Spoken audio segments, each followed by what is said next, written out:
En los vastos territorios del infinito, donde los números se extienden más allá de la comprensión humana, hubo un hombre que se atrevió a explorar lo inconmensurable. Desafió las fronteras de la lógica y enfrentó la inmensidad con nada más que su mente. ¿Quién fue Georg Cantor? Raíces de un genio. La nieve caía suavemente sobre las calles de San Petersburgo aquella mañana del 3 de marzo de 1845, cuando los primeros llantos de Georg Ferdinand Ludwig Philipp Cantor resonaron en una elegante casa situada en la zona comercial de la ciudad imperial rusa. El recién nacido, que cambiaría para siempre nuestra comprensión del infinito, llegaba al mundo en el seno de una familia que representaba un verdadero crisol de culturas europeas. Su padre, Georg Voldemar Cantor, era un próspero comerciante danés que había construido su fortuna en San Petersburgo tras años de dedicación al comercio. Profundamente religioso y de carácter firme, Voldemar había nacido en Copenhague y descendía de una importante comunidad judía sefardí portuguesa, aunque más tarde se convirtió al protestantismo. Su madre, María Anna Böhm, era una talentosa música de origen austriaco que había heredado el don artístico de su familia, especialmente de su padre, un virtuoso violinista de la Orquesta Imperial de Rusia. El pequeño Georg creció en un ambiente donde la música de Mozart y Beethoven se entremezclaba con las conversaciones sobre negocios y números. María Ana, observando la sensibilidad de su primogénito, se dedicó a cultivar en él tanto el amor por la música como la apreciación por la belleza de los patrones y la armonía. Estas primeras experiencias musicales resultarían fundamentales en la formación del pensamiento matemático de Cantor, quien más tarde encontraría profundas conexiones entre la música y las matemáticas. Durante sus primeros años, el joven Georg demostró una curiosidad insaciable y una capacidad extraordinaria para los números. A la edad de 5 años, ya asombraba a sus tutores con su habilidad para realizar cálculos mentales. Su padre, orgulloso pero pragmático, veía en estas habilidades la promesa de un futuro brillante en los negocios. Sin embargo, la mente del pequeño Georg ya comenzaba a aventurarse más allá de las simples operaciones aritméticas. La vida en San Petersburgo de la década de 1850 era un caleidoscopio de influencias culturales. La ciudad, ventana de Rusia hacia Occidente, bullía, con una mezcla de tradiciones rusas, alemanas, francesas y escandinavas. El joven Georg creció hablando ruso y alemán con fluidez, además de aprender francés e inglés, habilidades lingüísticas que más tarde le servirían en su carrera académica. La familia Cantor vivía en una espaciosa casa cerca del río Neva, donde Georg pasaba horas observando los barcos mercantes que arribaban al puerto, transportando mercancías de todos los rincones del mundo. Esta exposición temprana al comercio internacional y a las diferentes culturas contribuyó a formar una mente abierta y curiosa, características que más tarde serían fundamentales en su revolucionario enfoque de las matemáticas. En 1856, cuando Georg tenía 11 años, un acontecimiento crucial cambiaría el rumbo de su vida. Su padre, preocupado por la inestable situación política en Rusia y afectado por una salud cada vez más frágil debido al duro clima, tomó la decisión de trasladar a la familia a Alemania. La tuberculosis, una enfermedad común en la época, había comenzado a manifestarse en él y los médicos recomendaron un clima más benigno. La familia se estableció inicialmente en Wiesbaden, una elegante ciudad balneario conocida por sus aguas termales y su clima suave. Este cambio marcó el fin de la primera etapa en la vida de Georg Cantor, pero las semillas de su genio ya estaban firmemente plantadas. La rica mezcla cultural de su infancia, la disciplina heredada de su padre y la sensibilidad artística transmitida por su madre formarían los cimientos sobre los que construiría su revolucionaria teoría de conjuntos. Durante estos primeros años, Georg también desarrolló una profunda espiritualidad, influenciada por la devoción protestante de su padre y las discusiones filosóficas que escuchaba en casa. Esta dimensión espiritual de su personalidad jugaría un papel crucial en su futura exploración matemática del infinito, donde encontraría una conexión entre lo divino y lo matemático que marcaría tanto su obra como su vida personal. Joven Georg dejaba atrás la Rusia imperial, llevando consigo un rico bagaje cultural, una mente extraordinariamente dotada para las matemáticas y una sensibilidad artística que le permitiría ver belleza donde otros solo veían números. Los años en San Petersburgo habían forjado los cimientos de lo que llegaría a ser uno de los matemáticos más revolucionarios de la historia. Los años de formación. El otoño de 1856 marcó el inicio de una nueva etapa en la vida del joven Georg Cantor. Con 11 años recién cumplidos, se encontraba ahora en Wiesbaden, una elegante ciudad alemana que contrastaba enormemente con la majestuosidad imperial de San Petersburgo. Su padre, Georg Voldemar, recuperándose gradualmente de sus problemas de salud, inscribió a su hijo en un gymnasium en Wiesbaden, donde el brillante muchacho pronto destacaría por sus extraordinarias capacidades. En las aulas de este prestigioso instituto, el joven Georg no tardó en llamar la atención de sus profesores. Su dominio de varios idiomas, heredado de su educación cosmopolita en Rusia, le permitía acceder a textos matemáticos en sus versiones originales. A los 13 años, mientras sus compañeros luchaban con ecuaciones básicas, Cantor ya devoraba textos avanzados de trigonometría y álgebra con un entusiasmo que asombraba a sus maestros. Un acontecimiento significativo ocurrió en 1860, cuando la familia se trasladó a Frankfurt. Allí, Georg ingresó en el gymnasium local, donde tuvo su primer encuentro con lo que él llamaría más tarde la verdadera belleza matemática.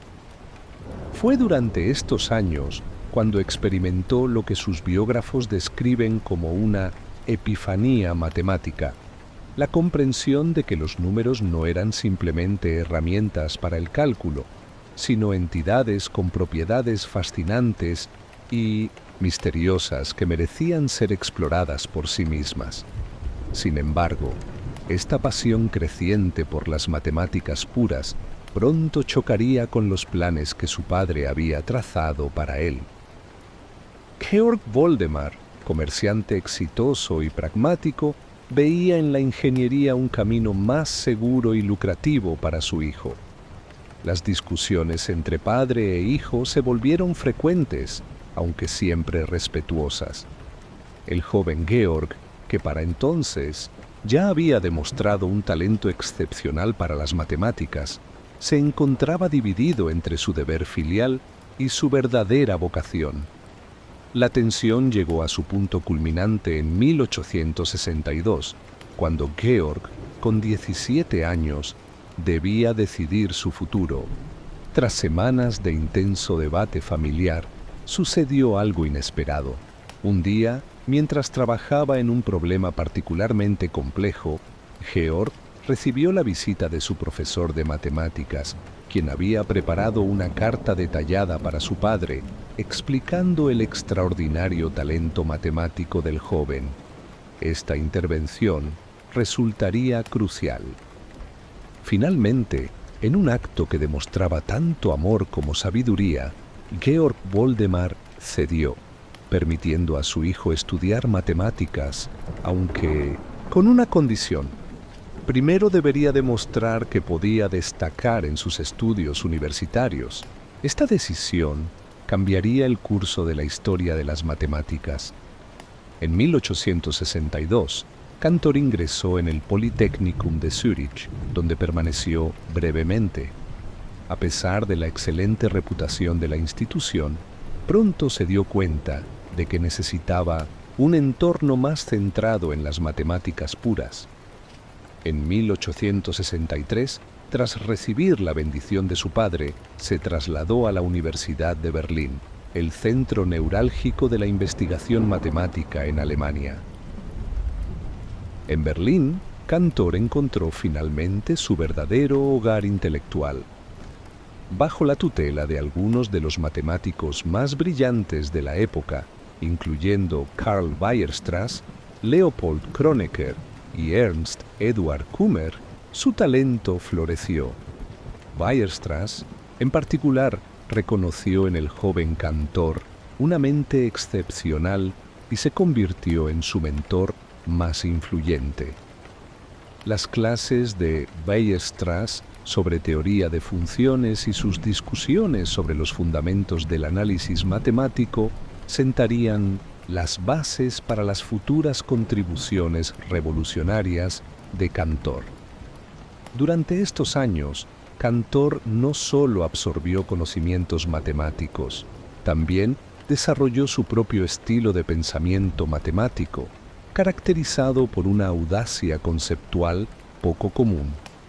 Sus compañeros de estudios recordarían más tarde su capacidad para formular preguntas que desafiaban las concepciones establecidas y su persistencia en la búsqueda de respuestas. En 1866 realizó una breve estancia en la Universidad de Göttingen, la antigua institución de Gauss, donde completó su formación. Allí, expuesto al legado del príncipe de las matemáticas, Cantor comenzó a desarrollar las ideas que eventualmente lo llevarían a revolucionar la comprensión matemática del infinito. Su tesis doctoral, completada en 1867 en la Universidad de Berlín, trataba sobre un problema en teoría de números, De aequationibus secundi gradus indeterminatis, sobre ecuaciones indeterminadas de segundo grado. Aunque este trabajo no presagiaba directamente sus futuras contribuciones revolucionarias, demostró su dominio de las técnicas matemáticas más sofisticadas de la época. Estos años de formación modelaron no solo al matemático, sino también al hombre. Cantor emergió de este período con una combinación única de rigor matemático, creatividad conceptual y coraje intelectual. Las semillas plantadas durante estos años germinarían más tarde en ideas que transformarían para siempre el paisaje matemático. El joven profesor. El otoño de 1867 encontró a Georg Cantor, con 22 años recién cumplidos, llegando a la ciudad de Halle. La antigua ciudad universitaria, con sus calles adoquinadas y su rica historia académica, se convertiría en el escenario donde el joven matemático comenzaría su carrera y encontraría el amor. La Universidad de Halle, fundada en 1694, le abría sus puertas como Privatdozent, un puesto no remunerado que representaba el primer peldaño en la carrera académica alemana. Los primeros meses fueron desafiantes. Cantor vivía modestamente de sus ahorros y de una pequeña asignación que su padre aún le proporcionaba, mientras se dedicaba a establecerse en el ambiente académico. Sus primeras clases atrajeron a un pequeño pero dedicado grupo de estudiantes, cautivados por su manera clara y apasionada de explicar los conceptos más complejos. Entre sus colegas, pronto se ganó una reputación por su rigor matemático y su disposición a explorar nuevas ideas. En 1868, Eduard Heine, un respetado profesor de matemáticas en Halle, comenzó a prestar especial atención al joven Cantor. Heine no solo reconoció el talento extraordinario del nuevo profesor, sino que también vio en él a un potencial colaborador para abordar problemas matemáticos que lo habían estado desafiando. Esta relación profesional pronto se convertiría en una amistad duradera que cambiaría la vida de Cantor en más de un sentido. Durante este periodo, Cantor comenzó a desarrollar ideas matemáticas innovadoras. Su trabajo inicial se centró en la teoría de números y el análisis matemático, campos en los que ya había demostrado su competencia durante sus estudios. Sin embargo, sus pensamientos comenzaban a dirigirse hacia territorios más inexplorados. En 1870 publicó varios artículos importantes sobre series trigonométricas, un tema que lo llevaría eventualmente a sus revolucionarias ideas sobre el infinito. La vida académica en Halle era intensa pero gratificante. Cantor dividía su tiempo entre la enseñanza, la investigación y las reuniones con colegas, donde las discusiones matemáticas a menudo se extendían hasta altas horas de la noche.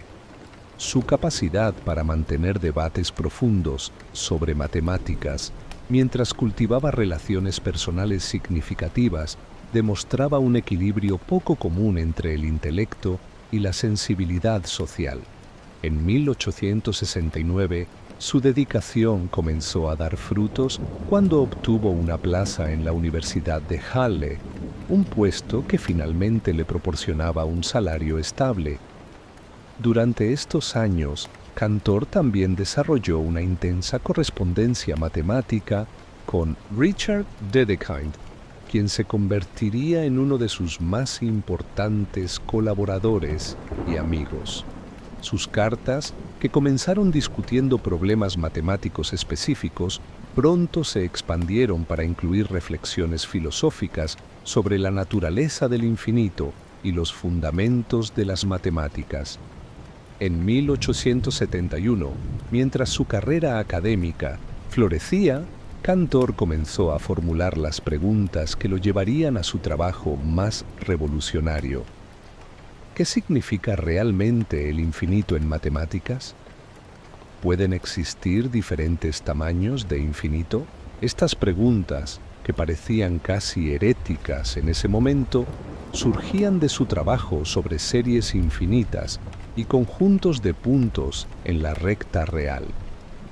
Para 1872, Cantor había establecido los cimientos de lo que se convertiría en su obra maestra, la teoría de conjuntos. Sus primeros trabajos sobre conjuntos infinitos comenzaban a circular entre sus colegas, generando tanto asombro como escepticismo. Esta época en la vida de Cantor demuestra cómo el entorno adecuado, tanto profesional como personal, puede catalizar el desarrollo de ideas revolucionarias.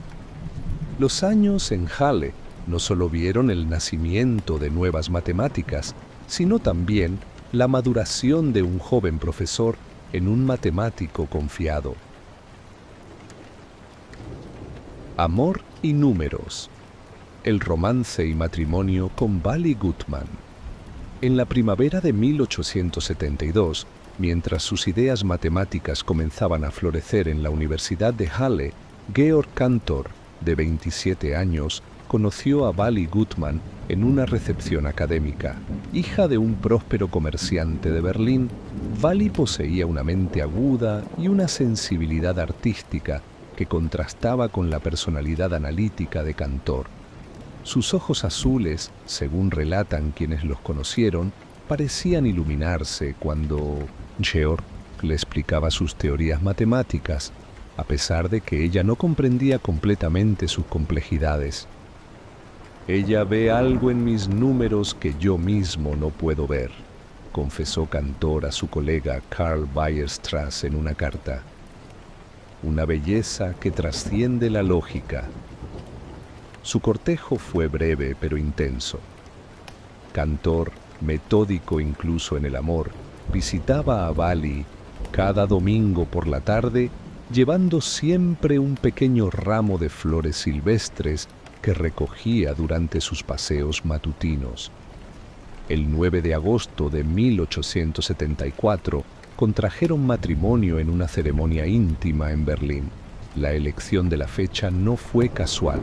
Cantor había calculado que el número 9.8.74 poseía propiedades numéricas que consideraba auspiciosas para su futuro. El matemático Richard Dedekind, amigo cercano de Cantor, escribió en su diario personal: «Nunca había visto a Georg tan distinto de sí mismo. Al lado de Bali, sus gestos habitualmente rígidos se suavizaban y aparecía una sonrisa que rara vez se veía en el salón de clases». El matrimonio se estableció en una modesta pero confortable casa en Halle, a corta distancia de la universidad.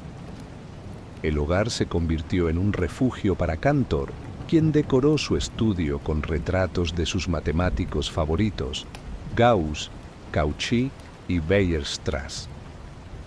En junio de 1875 nació su primer hijo, una niña a quien llamaron Else. Cantor, fascinado por su hija, pasaba horas observándola. «Es asombroso», escribió a su amigo Dedekind, «cómo un ser tan pequeño puede contener potencialmente infinitas posibilidades». Durante los años siguientes, el matrimonio fue bendecido con 5 hijos más: Hedwig, 1876, Ernst, 1877, Rudolf, 1879, Gertrude, 1882 y Francisca, 1884. La vida familiar de Cantor reveló una faceta desconocida de su personalidad. El riguroso matemático se transformaba en un padre juguetón que inventaba elaborados cuentos para sus hijos antes de dormir, a menudo incorporando elementos matemáticos de manera sutil. Su esposa Bali, con buen humor, comentaba que Georg necesita 2 idiomas, números para la universidad y cuentos para el hogar. A pesar de sus periodos de intensa concentración, cuando parecía ausente incluso estando físicamente presente, Cantor se esforzaba por ser un buen padre. Guardaba celosamente las tardes de los domingos como tiempo familiar inviolable, cuando llevaba a sus hijos a pasear por el río Saale, enseñándoles a observar los patrones en la naturaleza. Los primeros trabajos sobre teoría de conjuntos, entre 1873 y 1879, mientras construía su vida familiar, Cantor realizó sus primeros trabajos significativos sobre lo que eventualmente se conocería como teoría de conjuntos. En la tranquilidad de su estudio, iluminado por lámparas de aceite durante largas noches, comenzó a explorar territorios matemáticos que nadie había pisado antes. Sus primeras publicaciones sobre series trigonométricas le sirvieron como puente hacia cuestiones más profundas sobre la naturaleza del infinito y la estructura de los números reales. Su artículo de 1874 sobre una propiedad característica de todos los números algebraicos reales marcó el inicio de su revolución matemática. Leopold Kronecker, una figura dominante en la matemática alemana de la época y antiguo mentor de Cantor, comenzó a mostrar una hostilidad creciente hacia sus ideas. «Lo que usted está haciendo no es matemática, es filosofía y de la peor clase», le espetó Kronecker durante un acalorado debate en Berlín. Esta oposición afectó profundamente a Cantor, quien ya mostraba signos de fragilidad emocional. Bali notó cómo su esposo alternaba entre periodos de exaltación creativa y profundos abatimientos. Tras sus discusiones con Kronecker, Cantor solía encerrarse en su estudio durante días, emergiendo solo cuando Vali insistía, llevándole té y persuadiéndolo para que comiera algo.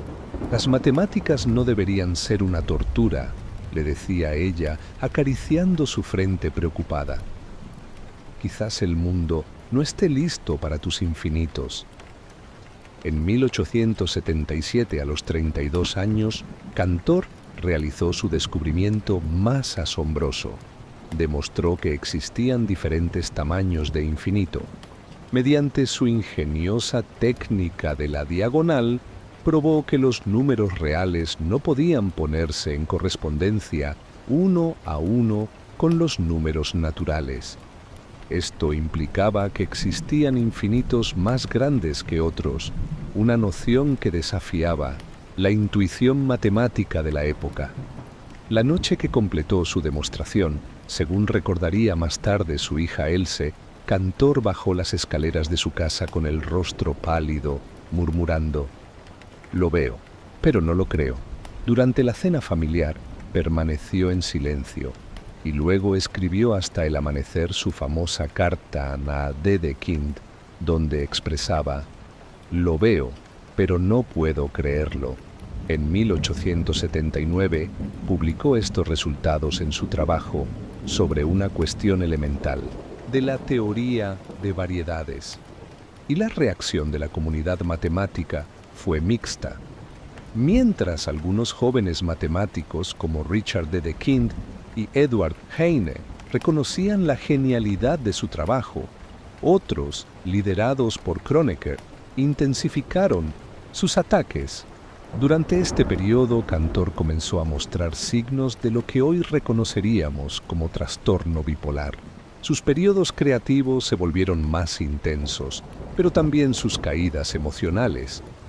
Vali se convirtió en su ancla, protegiéndolo de críticas externas y manteniendo un hogar estable para él y sus hijos. En una conmovedora carta a su hermana Sophie, Vali escribió: «Georg vive entre dos mundos, el nuestro, de cosas finitas y tangibles, y otro de infinitos que solo él puede ver. Cuando regresa de ese mundo, a veces parece perdido, como si hubiera viajado demasiado lejos». A finales de 1879, Cantor había establecido las bases de lo que sería su legado matemático más importante: la teoría de conjuntos transfinitos. Sus descubrimientos no solo revolucionarían las matemáticas, sino que también transformarían la filosofía y, eventualmente, la ciencia de la computación. Mientras 1879 llegaba a su fin, Georg Cantor, rodeado por su creciente familia y sostenido por el inquebrantable apoyo de Vali, se encontraba en el umbral de sus años más productivos, pero también de sus mayores desafíos personales. El hombre que había desafiado los límites del infinito pronto descubriría los límites de su propia mente.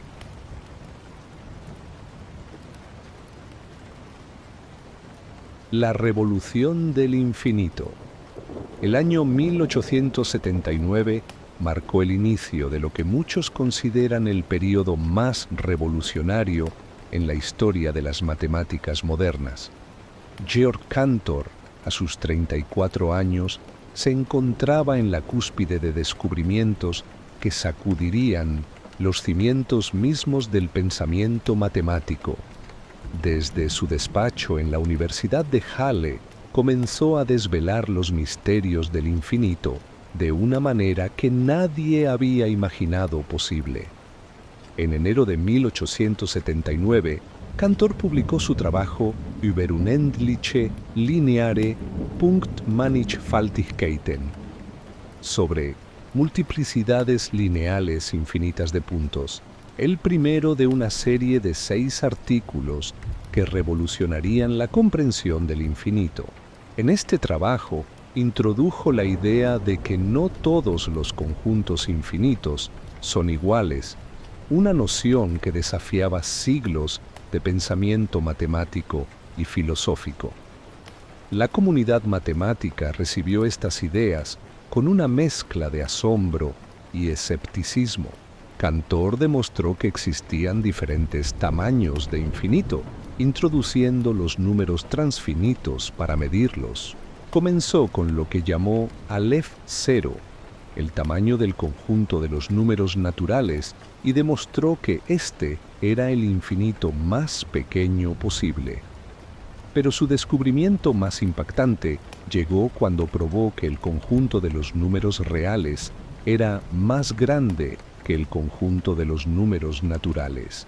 Utilizando su ingenioso método de diagonalización, Cantor demostró que no era posible establecer una correspondencia uno a uno entre estos conjuntos.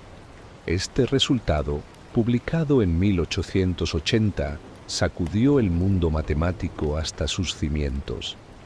La reacción fue inmediata y en muchos casos hostil.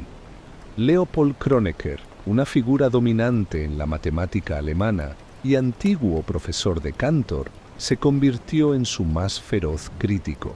Kronecker, conocido por su enfoque constructivista de las matemáticas, declaró públicamente que las ideas de Cantor eran no matemáticas y llegó a llamarlas charlatanería. En privado se refería a Cantor como un corruptor de la juventud, en una clara alusión a Sócrates. A pesar de la oposición, Cantor continuó desarrollando su teoría. En 5 de noviembre de 1882, introdujo los números ordinales transfinitos, una jerarquía de números que se extendía más allá del infinito.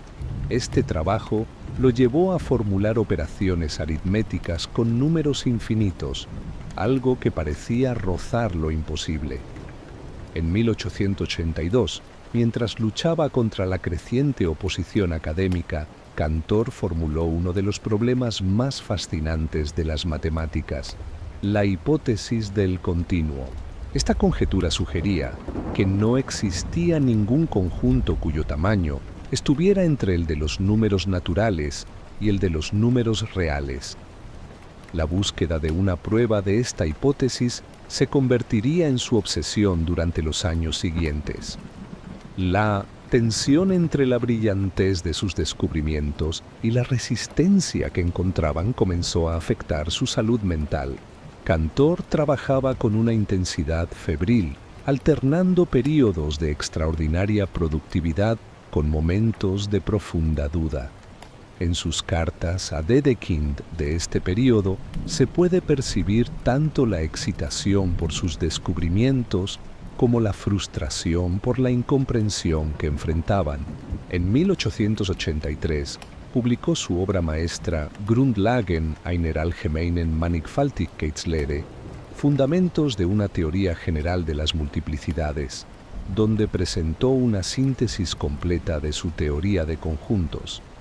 En este trabajo no solo expuso sus resultados matemáticos, sino que también abordó las implicaciones filosóficas de sus descubrimientos, relacionándolos con cuestiones sobre la naturaleza del infinito actual y su relación con lo divino.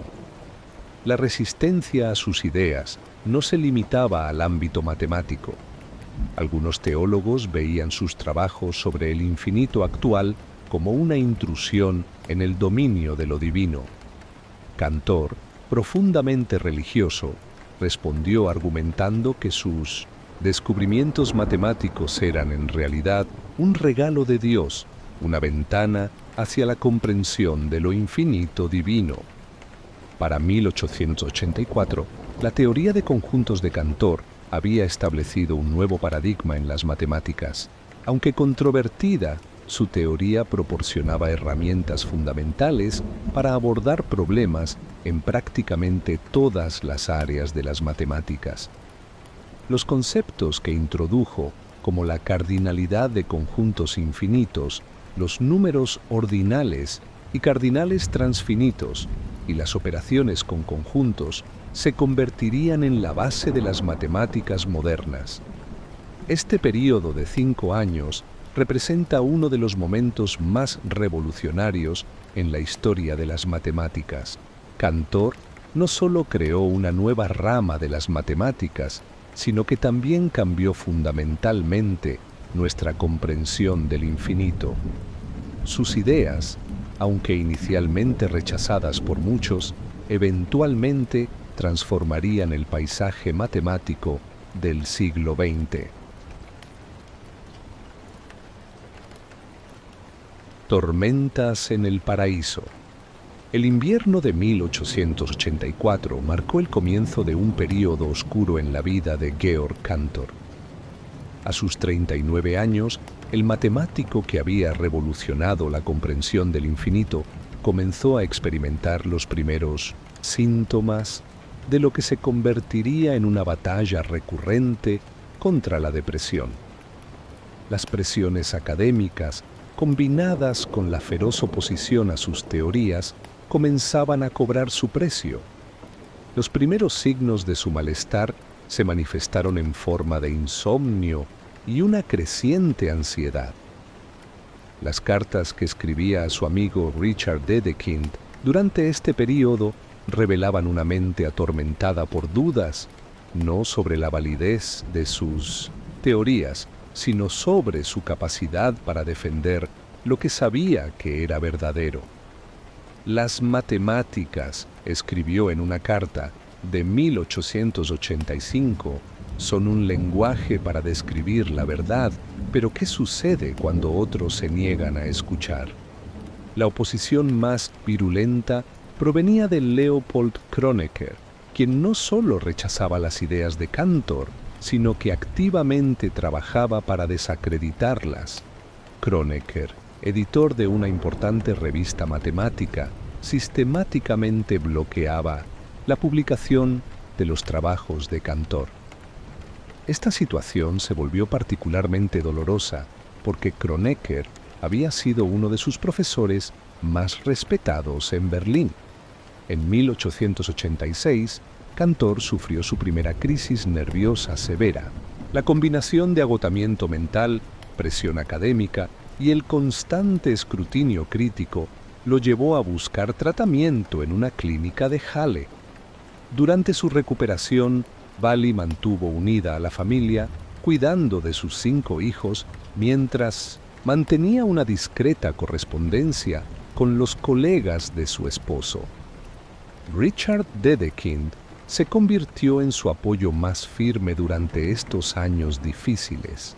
A través de una correspondencia constante, Dedekind no solo proporcionaba apoyo matemático, sino también emocional.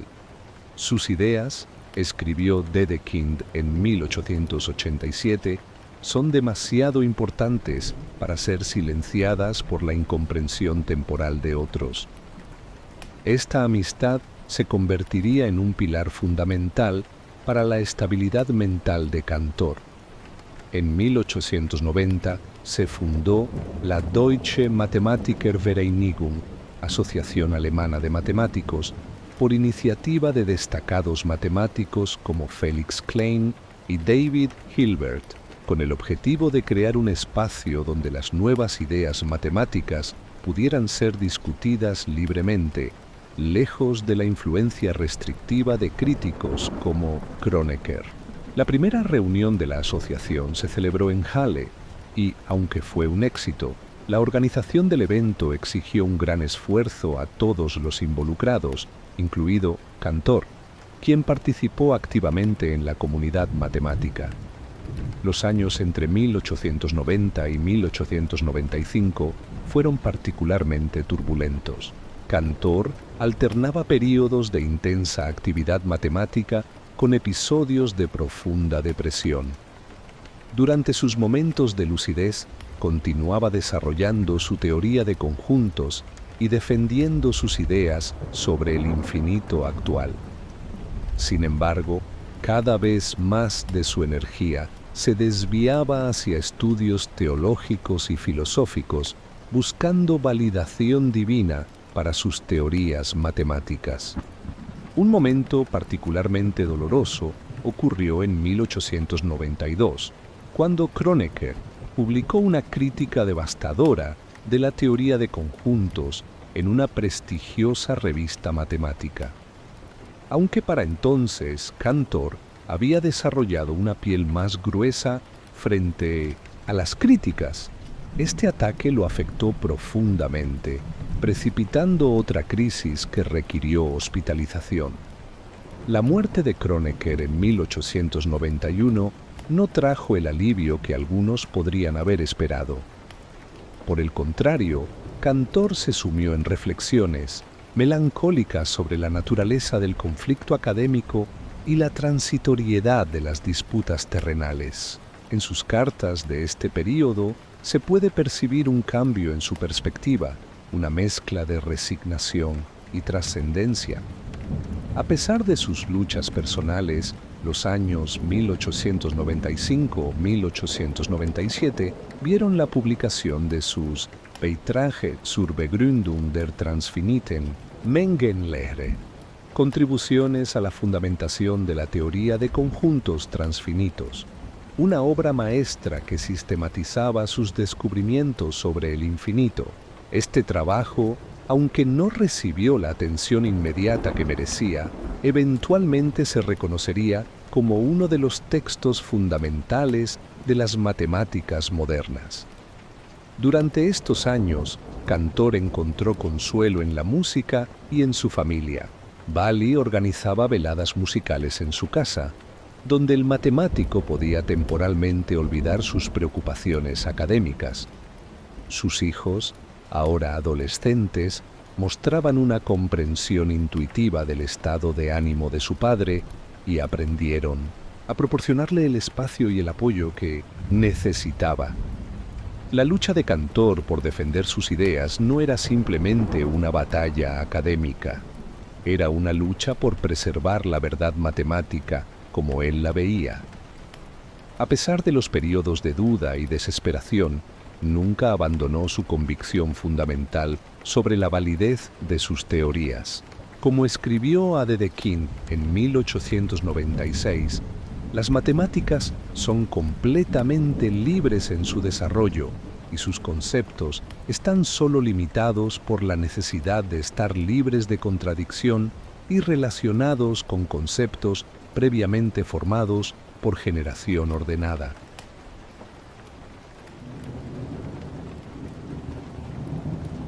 Entre la luz y la oscuridad.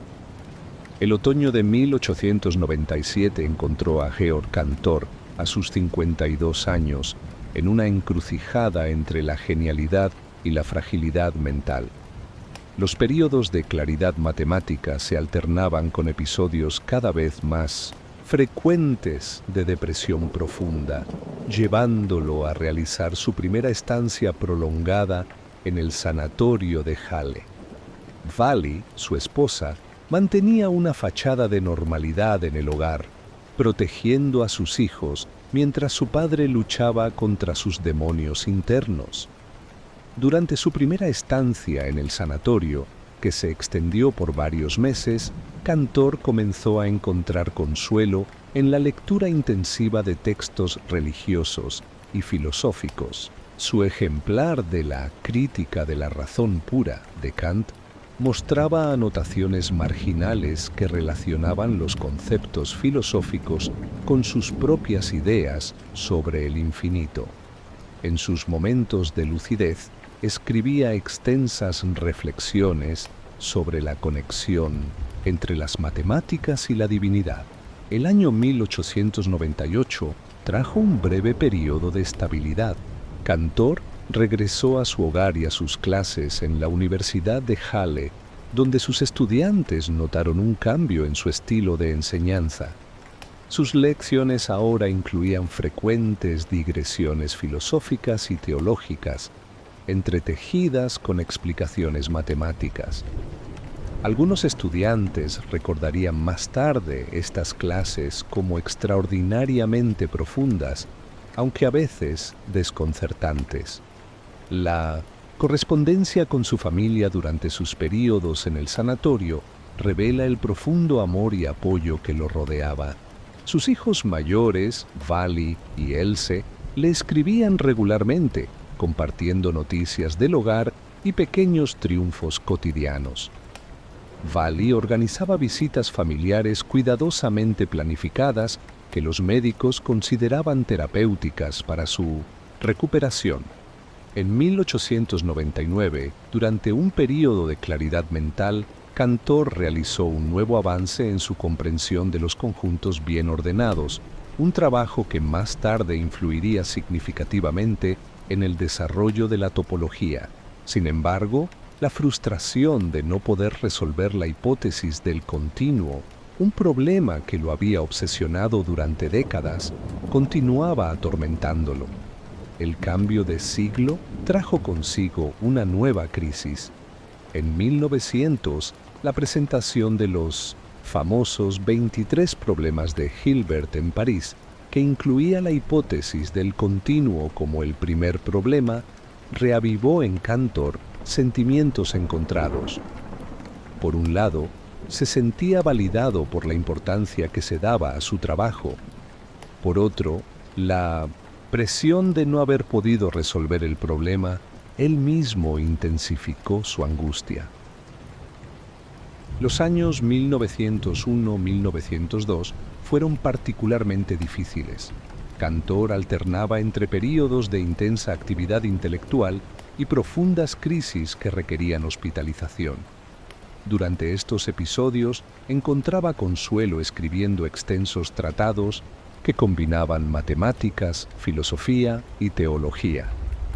En uno de estos escritos desarrolló una teoría elaborada sobre la conexión entre los números transfinitos y la naturaleza de Dios. Valli demostró una fortaleza extraordinaria durante este periodo. Además de manejar los asuntos familiares y mantener la posición social de los Cantor en Halle, estableció una red de apoyo con otros académicos y sus esposas. Esta red no solo proporcionaba apoyo emocional, sino que también ayudaba a mantener la reputación profesional de Cantor durante sus ausencias. En 1904, a pesar de sus luchas personales, Cantor recibió el reconocimiento formal de la Royal Society de Londres, que le otorgó su prestigiosa medalla Sylvester. Este reconocimiento internacional llegó en un momento crucial, proporcionándole un rayo de luz en medio de su oscuridad personal. La ceremonia de premiación fue uno de los pocos eventos públicos a los que asistió durante este periodo. Los médicos del sanatorio notaron que Cantor a menudo trabajaba en problemas matemáticos durante sus periodos de lucidez. Estos trabajos, aunque fragmentarios, contenían ideas brillantes sobre la naturaleza de los conjuntos infinitos y la estructura del continuo. Sin embargo, la mayoría de estas notas permanecían sin publicar, mezcladas con reflexiones filosóficas y religiosas. Hacia 1904, cuando se acercaba a los 60 años, Cantor había desarrollado una rutina que le permitía manejar mejor sus crisis. Los períodos en el sanatorio se volvieron más cortos, aunque más frecuentes. Durante sus estancias, mantenía un diario que alternaba entre anotaciones matemáticas precisas y profundas reflexiones espirituales. Su familia aprendió a reconocer los signos tempranos de sus crisis y desarrolló estrategias para ayudarlo. Sus hijos mayores, ahora adultos, compartían con Julie la responsabilidad de cuidarlo.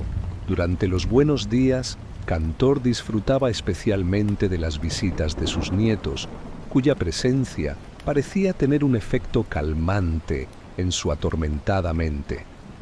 A pesar de sus luchas, Cantor nunca perdió completamente su capacidad para el pensamiento matemático profundo. Entre las sombras de sus crisis, continuaba produciendo destellos de brillantez matemática. Como comentó a un colega durante un momento de lucidez, las matemáticas son un lenguaje para describir lo indescriptible y, a veces, el precio de ver lo invisible es perderse en ello.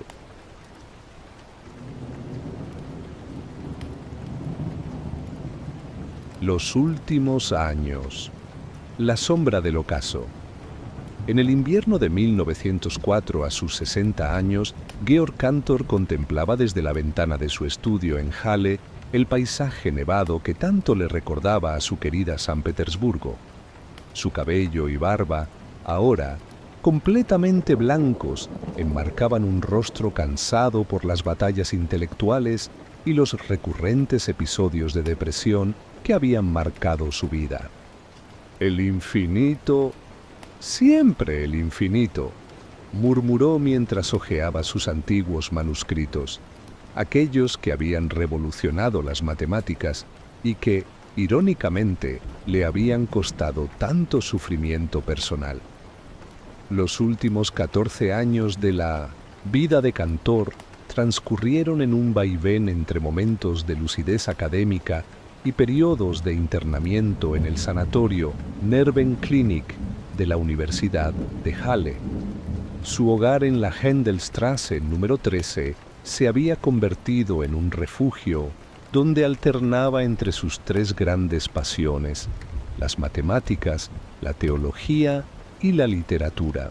Particularmente, su obsesión por demostrar que Francis Bacon había sido el verdadero autor de las obras de Shakespeare ocupaba cada vez más sus horas de estudio. Una reconciliación tardía. El nuevo siglo trajo consigo un cambio significativo en cómo era percibido por la comunidad matemática. El mismo David Hilbert, una de las figuras más prominentes de la época, había declarado en el Congreso Internacional de Matemáticos de 1900 en París: «Nadie nos expulsará del paraíso que Cantor ha creado para nosotros». Cuando Cantor recibió la noticia de estas palabras, una tímida sonrisa iluminó su rostro.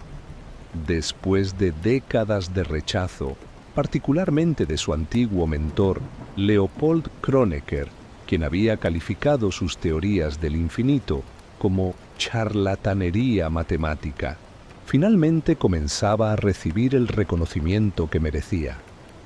En 1904 fue invitado como orador de honor al Congreso Internacional de Matemáticos en Heidelberg, un evento que debería haber sido el punto culminante de su carrera. Sin embargo, su salud mental se deterioró justo antes del Congreso, impidiéndole asistir. A pesar de su ausencia física, sus ideas estuvieron muy presentes en las discusiones de los matemáticos más influyentes del momento. Entre Dios y el infinito. Estos años finales fueron particularmente intensos en cuanto a sus reflexiones teológicas. Para Cantor, la matemática nunca había sido una disciplina separada de la teología. Su teoría de los números transfinitos representaba, en su visión, una ventana hacia la comprensión de la infinitud divina. El infinito actual existe en su forma más completa en Dios Todopoderoso, escribió en una carta a su amigo y confidente, el padre Thomas Esser. En 1905, los distintos órdenes de infinito que he descubierto en las matemáticas no son más que pálidos reflejos de la infinitud divina que trasciende toda comprensión humana. Cantor había desarrollado una visión única, donde matemáticas y teología se entrelazaban. Consideraba que su teoría de los conjuntos transfinitos era una revelación divina y que él había sido elegido como instrumento para comunicar estas verdades eternas. Esta convicción le dio fuerzas para soportar los ataques académicos, pero también contribuyó a sus crisis mentales cuando enfrentaba contradicciones o paradojas en su trabajo.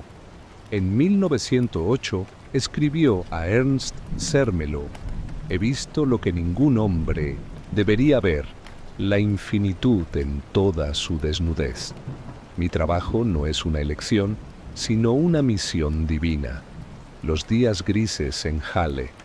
La Primera Guerra Mundial, 1914-1918, sumió a Alemania en una profunda crisis. En Halle, como en el resto del país, la escasez de alimentos y combustible hizo del invierno de 1916-1917 uno particularmente cruel. Cantor y su esposa, Vali, que ya habían sufrido la trágica pérdida de su hijo más joven, Rudolf, en 1899, enfrentaron estos años difíciles con estoicismo. A pesar de las dificultades externas, Cantor continuó con sus investigaciones sobre la hipótesis del continuo, aquel problema que había planteado en 1878 y que no había logrado resolver. La frustración por esta empresa inconclusa se sumaba a su deterioro físico y mental.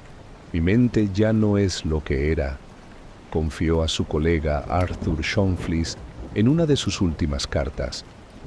Los números se desvanecen ante mis ojos como fantasmas, y las verdades que una vez vi con claridad ahora están envueltas en niebla.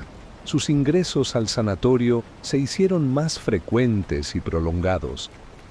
El director del Nervenklinik, el doctor Hans Thoma, quien había seguido su caso durante años, observaba con tristeza cómo aquel genio que había redefinido las matemáticas modernas sucumbía gradualmente a la melancolía y la confusión. El último infinito. El 6 de enero de 1918, un domingo frío y nevado, Georg Cantor falleció en el sanatorio de Halle a la edad de 72 años. A pesar de su prominencia académica, su funeral fue modesto, reflejo de los tiempos difíciles que atravesaba Alemania. En su lecho de muerte, según relató una enfermera, sus últimas palabras coherentes fueron: «Lo que he creado permanecerá». Y tenía razón. Su teoría de conjuntos se convertiría en uno de los pilares fundamentales de las matemáticas modernas. Henri Poincaré, quien había sido uno de sus críticos más severos, reconoció años después: «Los trabajos de Cantor sobre el infinito han abierto horizontes que jamás hubiéramos imaginado». Futuras generaciones lo considerarán no solo como un reformador de las matemáticas, sino como uno de sus más profundos arquitectos. David Hilbert resumió el legado de Cantor con una frase que ha perdurado: «Nadie nos expulsará del paraíso que Cantor ha creado». Y efectivamente, aunque Cantor haya muerto en relativa oscuridad, su paraíso matemático del infinito continúa expandiéndose, sirviendo como fundamento para campos tan diversos como la topología, el análisis funcional y la teoría computacional. La vida de Georg Cantor encarna la paradoja del genio, capaz de concebir los más abstractos conceptos matemáticos, pero vulnerable a las fragilidades más profundamente humanas. Su trabajo sobre el infinito transformó las matemáticas para siempre, mientras que su propia existencia fue marcada por la finitud del sufrimiento y la incomprensión. En la pequeña lápida del cementerio Giebichenstein de Halle, bajo su nombre, podría haberse grabado lo que fue su convicción más profunda: el infinito está en todas partes, hasta en lo más pequeño.